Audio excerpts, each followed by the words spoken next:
is Sarah Rupalo, and I'm the author of a book called A Shaken Leaf, and I'd like to tell you a little bit about it and myself.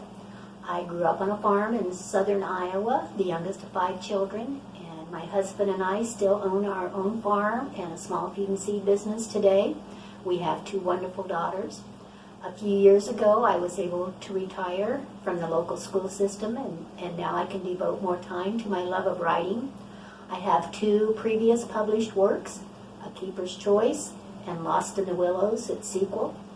This book is very dear to my heart because I have a family member in a biracial marriage, and one day on TV I saw a segment of a show where the cast was bemoaning the birth of a baby in the same type of family, and they were concerned how it was going to ruin their reputation. And that just touched my heart, and I couldn't fathom something like that happening within my own family.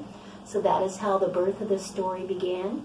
I placed my story in the realm of a minister's family just because bigotry and discrimination knows no boundaries between race, occupation, wealth, or poverty. I'm going to read to you from the prologue where the young minister is delivering a message from Leviticus on the consequences of sin.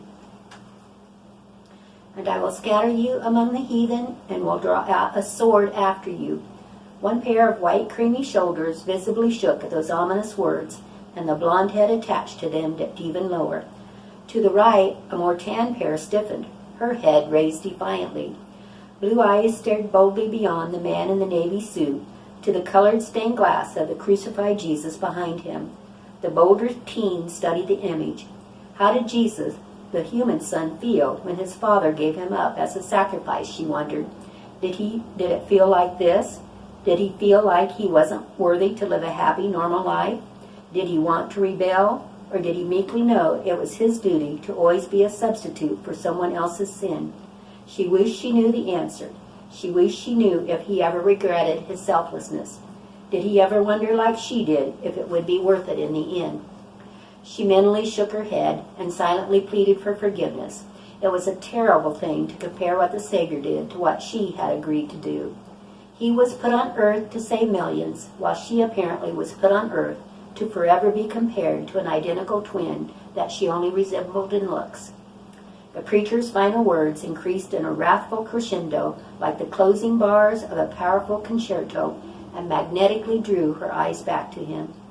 And upon them that are left alive of you, I will send a faintness into their hearts in the lands of their enemies, and the sound of a shaken leaf shall chase them, and they shall flee as fleeing from a sword.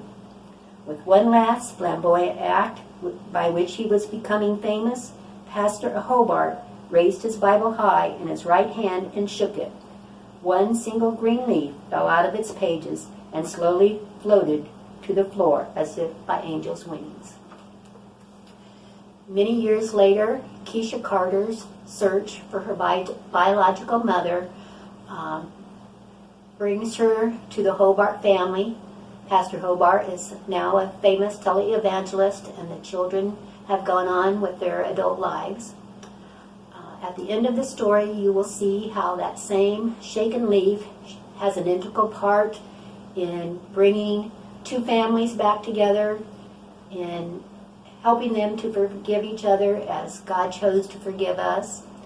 I hope that my story will relate to you, and that you will see how each of us, in our own small ways, are responsible for ridding this world of bigotry and hatred and discrimination. We know there is so much senseless crime.